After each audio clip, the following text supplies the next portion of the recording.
UGC net का जो first paper है यूनिट 1 से 10 तक आप रिवीजन वहाँ से बिल्कुल एकदम शॉर्ट में और बहुत जल्दी अच्छे क्वेश्चंस के साथ कर सकते हैं। तो एक बार आप प्लेलिस्ट ज़रूर चेक करें और प्लीज़ ज़्यादा से ज़्यादा सब्सक्राइब करें, शेयर करें और लाइक ज़रूर किया करें। ठीक है, तो चलते हैं हम अपने क्वेश्चन की तरफ बिना देरी किए। निम्न कहानियों को कालक्रम के अनुसार लगाइए। तो इन कहानियों को आपको कालक्रम के अनुसार लगाना है। ये थोड़ा सा हम आज कलर चेंज कर लेते हैं, ये शायद ठीक है। ये चलते हैं। निम्न कहानियों को कालक्रम के अनुसार लगाना है। तो कानों में कंगना, चंद्रदेव से मेरी बातें, गैंग्रीन, उसने कहा था और सिक्का बदल गया। अगर आपको इस तरीके से कालक्रम के अनुसार दे दिया जाए लगाने के लिए, तो क्या आपको सभी कहानियों का या गद्य विधाओं का जो प्रकाशन वर्ष है वो पता है?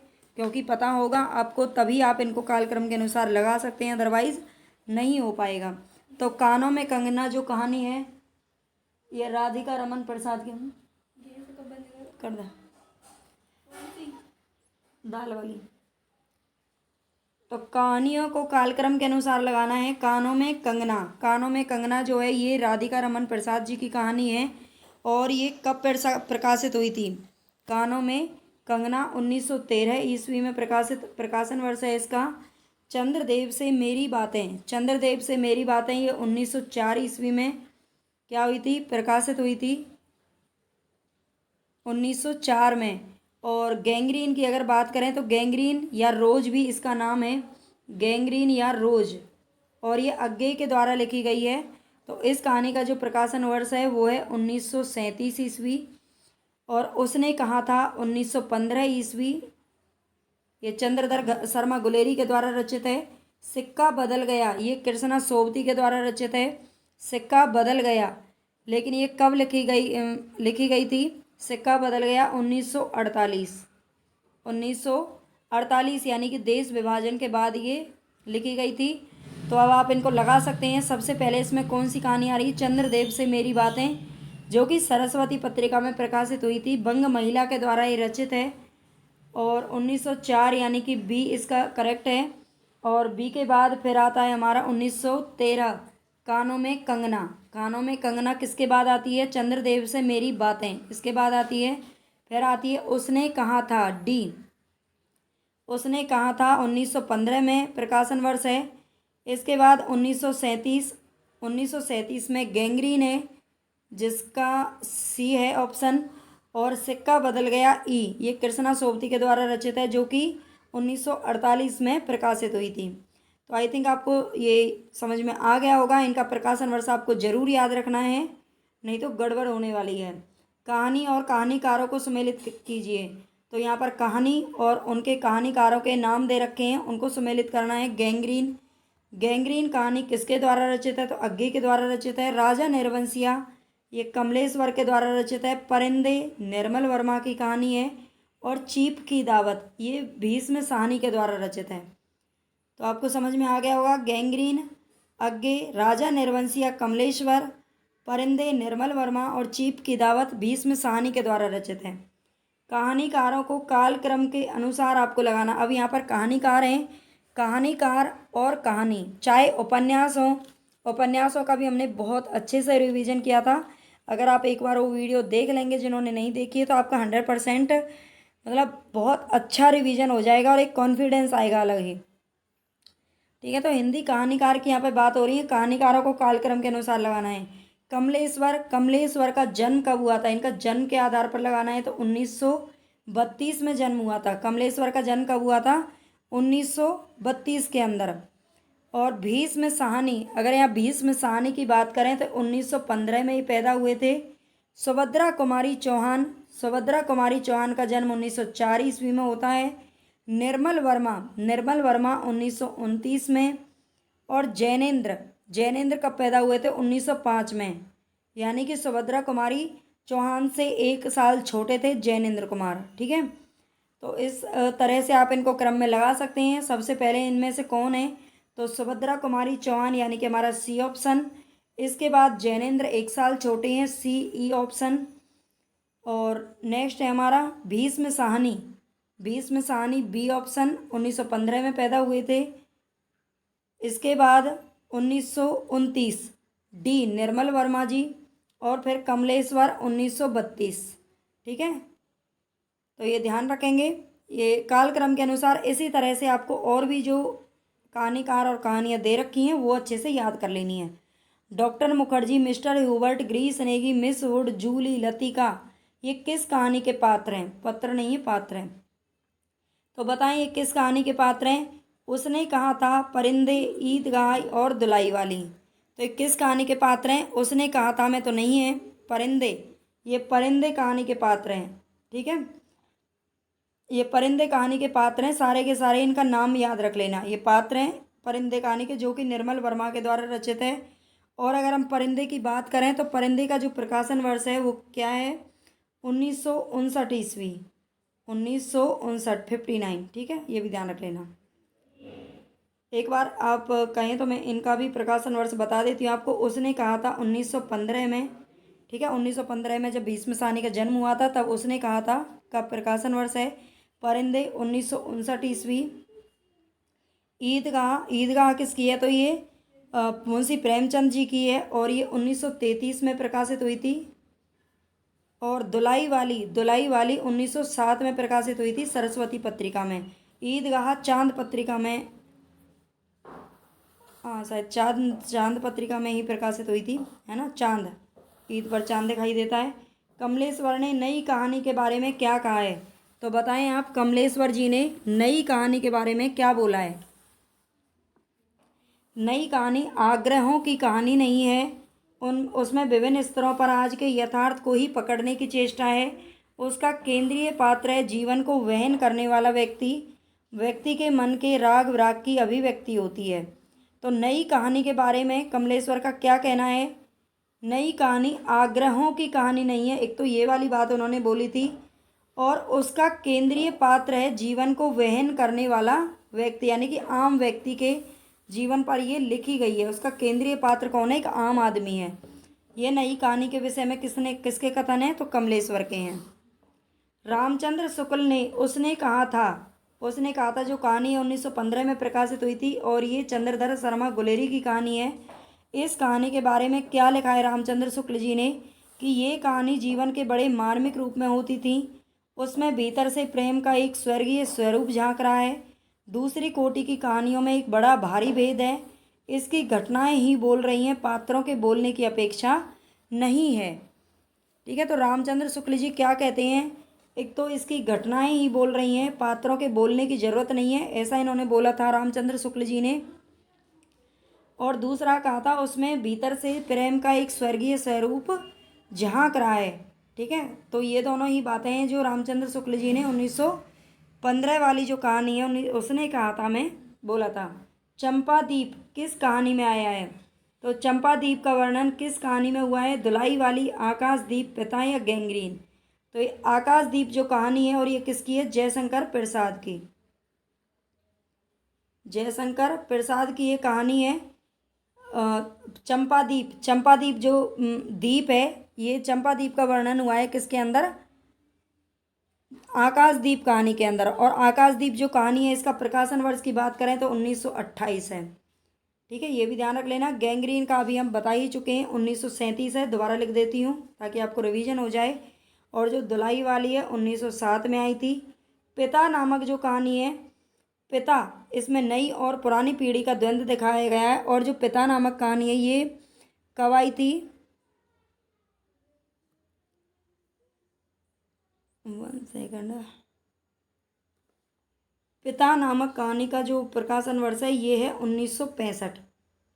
पिता हम यहाँ पे लिख देते हैं। पिता ज्ञान रंजन की कहानी है जो कि 1965 में प्रकाशित हुई थी। ठीक है, ये भी ध्यान रख लेना। निर्मल वर्मा की कहानियों की दुनिया है। निर्मल वर्मा की कहानियों की दुनिया कैसी है? हताश और आत्मपरक नायकों की, अकेलेपन और अलगाव की, प्रतिरोध और विद्रोह की, राष्ट्रीय चेतना की। तो निर्मल वर्मा की कहानियों की दुनिया है हताश और आत्मपरक नायक और अकेलापन और अलगाव। ये निर्मल वर्मा की कहानियों की दुनिया है। ठीक है, निम्नलिखित में से कौन सी कहानी है जो ठुमरी नामक कहानी संग्रह में नहीं है? सबसे पहले तो ये ध्यान रख लेना ये किसका है? तो ये फणीश्वर नाथ रेणु जी का है। ये कहानी संग्रह जो है ये फणीश्वर नाथ जी का है। और इसमें आदिम रात्रि की महक, पंचलाइट, तीसरी कसम, रसप्रिया और नित्य लीला। तो आपने पढ़ा होगा ठुमरी। ठुमरी की जो तीसरी कसम नामक कहानी है ये हमारे सिलेबस में है। तीसरी कसम और लाल पान की बेगम, दो कहानियाँ सिलेबस में हैं। तो आपको ध्यान रखना है ठुमरी नामक कहानी संग्रह में संकलित हैं और उसी में पंचलाइट, तीसरी कसम, रसप्रिया और नित्य लीला, ये चारों कहानी है जो ठुमरी नामक कहानी संग्रह में। ये चारों कहानियाँ फणीश्वर नाथ रेणु की हैं। आदिम रात्रि की महक इनकी कहानी नहीं है। 20 में साहनी के कहानियों का प्रकाशन वर्ष के अनुसार सही क्रम बताना है आपको। 20 में साहनी की ये सारी की सारी कहानियाँ यहाँ पर दे रखी हैं और इनका प्रकाशन वर्ष आप बताएंगे। निशाचर, डायन, भाग्य रेखा, पटरियाँ और बांगचू। तो एक तमस कहानी है, आप जानते हैं देश विभाजन पर आधारित है तमस कहानी। सॉरी, तमस तो इनका उपन्यास है। तो 20 में साहनी की एक कहानी है जो इसमें हमारे सिलेबस में है और ये कहानी आपको बतानी है कि ये किस कहानी संग्रह में है, इनका प्रकाशन वर्ष क्या है। तो निशाचर जो इनकी कहानी है ये 1983 इसका क्या है प्रकाशन वर्ष है, 1983। डायन जो कहानी है, डायन कहानी इन्होंने कब लिखी थी, 1998 ईस्वी। भाग्य रेखा 1953 ईस्वी। और पटरियों की बात करें तो पटरियाँ 1973, जब इनका तमस उपन्यास प्रकाशित हुआ था तब पटरियों का प्रकाशन वर्ष भी है, उसी टाइम पर पटरियाँ प्रकाशित हुई थी। और वांगचू कब आया था, 1978 में। ठीक है, तो अब इन्हें आप लगा सकते हैं किसके अनुसार, प्रकाशन वर्ष के अनुसार क्रम से। ये आप देख सकते हैं, निशाचर 1983, डायन 1998, भाग्य रेखा 1953, पटरियाँ 1973, वांगचू 1978। तो सबसे पहले इनमें 53 यानी कि भाग्य रेखा आएगी और भाग्य रेखा के बाद में 1973 पटरियाँ, डी 1978 ई वांगचू, ए निशाचर और डायन बी। ठीक है, C D E B A B, ये इसका जो है क्रम है सही। निम्नलिखित में से कमलेश्वर के कहानी संग्रह कौन से हैं। तो कमलेश्वर के कहानी संग्रह दे रखे हैं यहाँ पर, देखिए बताएं इसमें से कौन सा है जो कमलेश्वर का है। बिरादरी बहार, राजा निर्वंशिया, ठसक और कस्बे का आदमी। तो राजा निर्वंशिया इनका कहानी संग्रह है यहाँ पर और कस्बे का जो आदमी है वो इनकी क्या है, कहानी है, ना कि कहानी संग्रह है। ठीक है, ये इनकी कहानी है। निम्न कथन किस कहानी से लिया गया है। औलाद ही वह स्नेह की धुरी है जो आदमी औरत के पहियों को साधकर तन के दलदल से पार ले जाती है।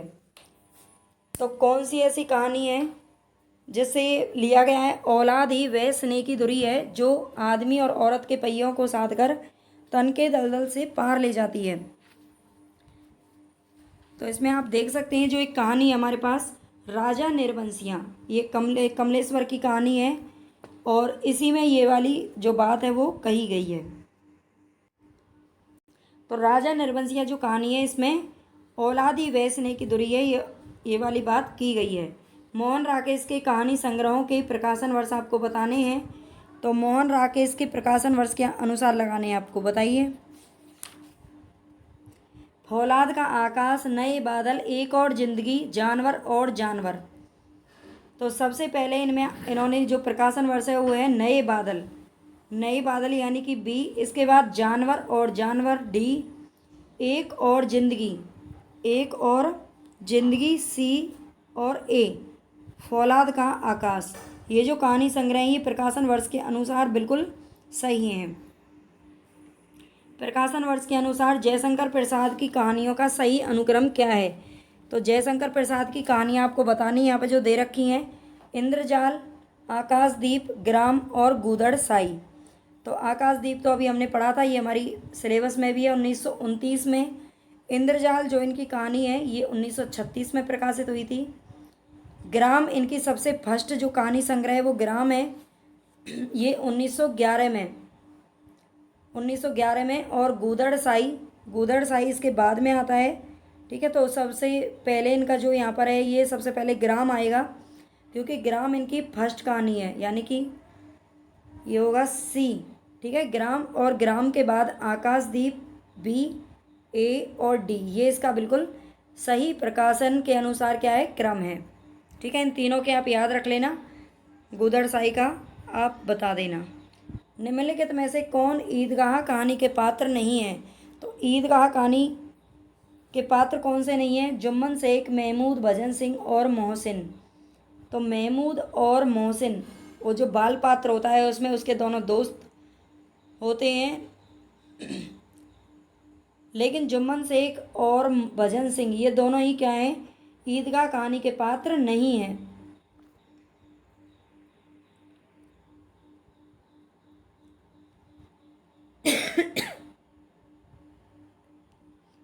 निम्न वाक्य किस कहानी से लिया गया है? खून का वह आखिरी कतरा, खून का वह आखिरी कतरा जो वतन की हिफाजत में गिरे, दुनिया की सबसे अनमोल चीज है। तो ये कौन सा है? तेज कर देते हैं। कौन, किस कहानी से लिया गया है ये वाला वाक्य? खून का वह आखिरी कतरा जो वतन की हिफाजत में गिरे, ये दुनिया की सबसे अनमोल चीज है। आहुति, दुनिया का सबसे अनमोल रत्न, सुभागी, मंत्र और मंत्र। तो ये सुभागी है यहाँ पर और ये मंत्र। तो बताइए ये कौन सी कहानी से लिया गया है? दुनिया का सबसे अनमोल रत्न। ठीक है, खून का वह आखिरी कतरा जो वतन की हिफाजत में गिरे, ये दुनिया का क्या है, सबसे अनमोल रत्न है। दूधनाथ सिंह द्वारा रचित कहानी संग्रह कौन से हैं? दूधनाथ सिंह के द्वारा रचित कहानी संग्रह बताने आपको। धर्म क्षेत्रे, कुरुक्षेत्रे, खाली घर, वसंत का एक दिन और निष्कासन। तो दूधनाथ सिंह ने लिखे थे धर्म क्षेत्रे, कुरुक्षेत्रे और निष्कासन। ये दोनों ही जो कहानियाँ हैं वो किसकी हैं? दूधनाथ सिंह की हैं। क्या स्त्री होना कोई पाप है? यह संवाद किस कहानी से लिया गया है? दुलाई वाली, आकाशदीप, लाल पान की बेगम और परिंदे। तो ये दुलाई वाली जो कहानी है ये बंग महिला की है, जिसका प्रकाशन वर्ष क्या है? 1907। कितना है? 1907 है। तो ये किसका है? ये इसी में ये संवाद हुआ है। गैंग्रीन कहानी की मालती बचपन में कैसी लड़की थी? तो गैंग्रीन कहानी की जो मालती है, मालती इसमें एक पात्र का नाम है, बचपन में किस प्रकार की लड़की थी? सरल और शांत लड़की थी, पुस्तक पढ़ने की शौकीन थी, चोरी से क्लास से भागने वाली लड़की थी, या फिर उद्धत और चंचल लड़की थी? तो बताइए ये लड़की किस प्रकार की थी? तो ये उद्धत और चंचल थी और चोरी से क्लास से भागने वाली लड़की थी। मालती कैसी लड़की थी? क्लास से भागने वाली और उद्धत और चंचल स्वभाव की लड़की थी। ठीक है, नेक्स्ट क्वेश्चन देखिए। प्रथम विश्व युद्ध की पृष्ठभूमि पर रचित कहानी कौन सी है? उसने कहा था सिक्का बदल गया, परिंदे, या फिर अमृतसर आ गया है। तो उसने कहा था जो कहानी है ये प्रथम विश्व युद्ध की पृष्ठभूमि पर आधारित है, जो कि चंद्रधर शर्मा गुलेरी के द्वारा 1915 में लिखी गई थी।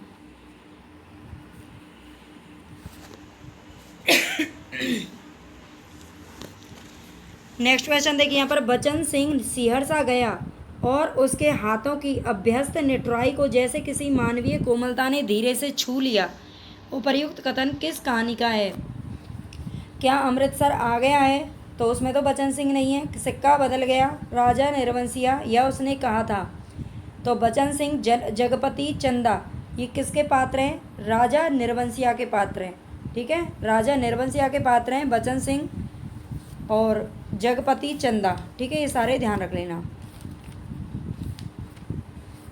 नेक्स्ट क्वेश्चन की बात करें हम यहाँ पर, तो नेक्स्ट क्वेश्चन है हमारा, कहानी इतिवृत्त ही तो है, यानी उसमें स्थिति से इसके स्थानांतर अर्थात जीवन गति होनी चाहिए।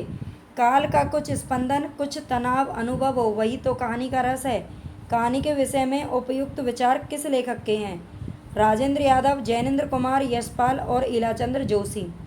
तो कहानी इतिवृत्त ही तो है, यानी उसमें स्थिति से कुछ स्थानांतर अर्थात जीवन गति होनी चाहिए। ये किसका कथन है? तो जैनेन्द्र कुमार ने वाली बात कही थी। निम्नलिखित पात्रों को उसकी कहानियों के साथ सुमेलित करना है। पात्रों को सुमेलित करना है तो लहना सिंह, ये किसका पात्र है और मुख्य पात्र है? बिल्कुल इसी के इर्द गिर्द सारी जो कहानी है वो घूमती है। उसने कहा था। पीर बख्श, पीर बख्श की अगर बात करें तो पर्दा कहानी का है। लतीका किस में आई थी? परिंदे में। और शामनाथ चीप की दावत में। ठीक है, चीप की दावत, जो शामनाथ है वो अपने बॉस को घर पे बुलाते हैं और अपनी माँ को क्या करते हैं, अपनी माँ के मतलब शर्म आती है उनको कि बॉस के आगे अगर माँ आ गई तो क्या होगा, प्रकाशन वर्ष के अनुसार प्रेमचंद की कहानियों का सही क्रम बताना है। प्रेमचंद की कहानियों का सही अनुक्रम क्या है बताइए यहाँ पर। बूढ़ी काकी, सवासेर, गेहूं, पंच परमेश्वर और प्रेरणा।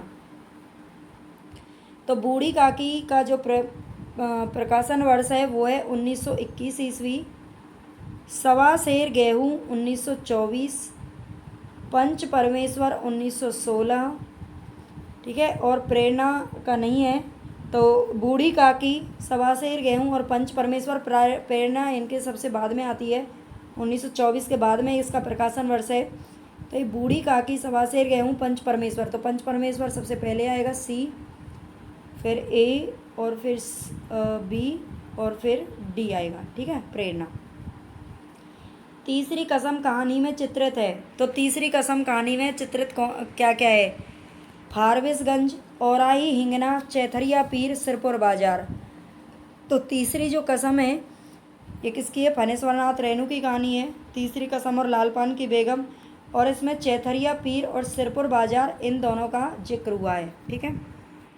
परिंदे संग्रह में संकलित कहानियों की संख्या बतानी है आपको, ठीक है। परिंदे जो कहानी है निर्मल वर्मा जी की, इसमें कहानियों की संख्या कितनी है, 9, 5, 9, 5, 7 और 13।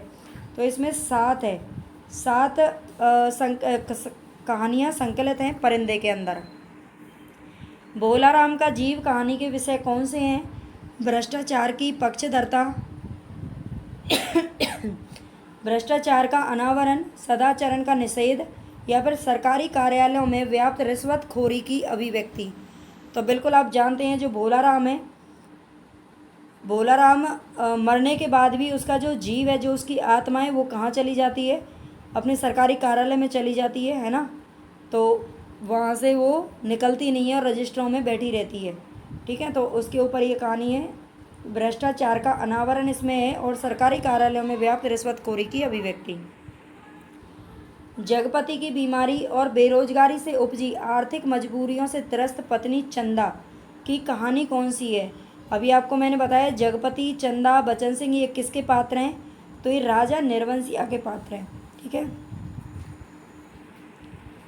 नेक्स्ट क्वेश्चन देखिए यहाँ पर। किसी श्रीमान जमींदार के महल के पास एक गरीब अनाथ विधवा की झोंपड़ी थी। जमींदार को अपने महल का हाथा उस झोंपड़ी तक बढ़ाने की इच्छा हुई।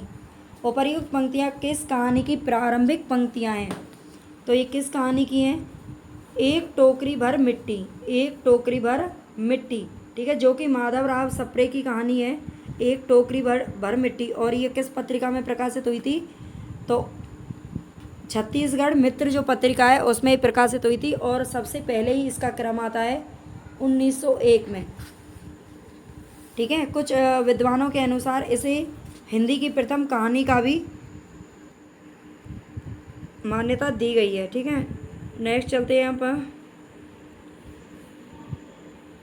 सोजे वतन संग्रह की कहानी कौन कौन सी है। सोजे वतन आप जानते हैं, सोजे वतन किसका है, मुंशी प्रेमचंद का है, जिसे अंग्रेज़ों के द्वारा बैन कर दिया गया था, प्रतिबंधित कर दिया गया था, ठीक है। और इसे इसकी जो प्रतियां थी वो जला दी गई थी, मूल प्रतियां इसकी जला दी गई थी।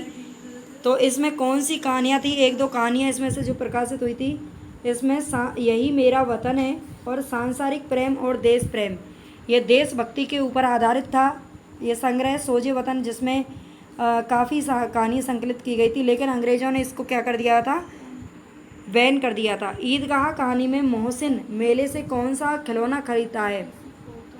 तो ईदगाह कहानी किसकी है, मुंशी प्रेमचंद की है। और मोहसिन इसमें कौन सा खिलौना खरीदता है, वकील, सिपाही, खंजरी या भिस्ती। तो ये भिस्ती खरीदता है। ईदगाह कहानी में मोहसिन क्या खरीदता है, भिस्ती खरीदता है। आकाशदीप कहानी के वर्णन विषय क्या है, वर्ण विषय क्या है। आत्मसमर्पण, पिता की हत्या का प्रतिशोध है, और प्रच्छन्न प्रेम, पुरुष की निरंकुशता। तो बताएं आप, आकाशदीप जो कहानी है,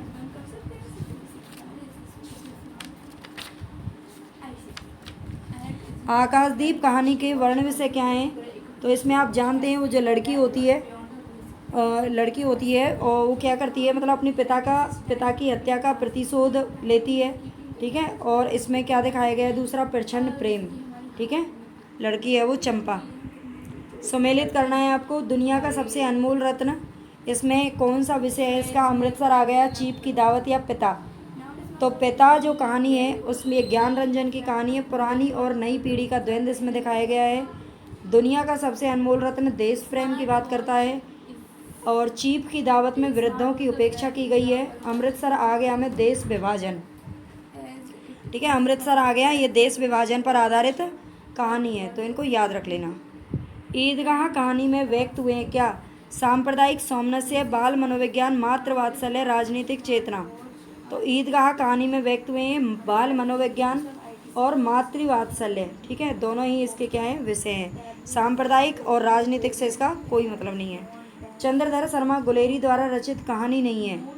कछुआ धर्म, उसने कहा था बुद्धू का कांटा और सुखमय जीवन। तो आप जानते हैं इनकी कहानी, उसने कहा था हमारे सिलेबस में है। उसने कहा था बुद्धू का कांटा और सुखमय जीवन, ये तीनों की तीनों इनकी कहानियाँ हैं। लेकिन जो इनका कछुआ धर्म है ये क्या है? निबंध है। ये क्या है? ये इनका क्या है? कछुआ धर्म निबंध है।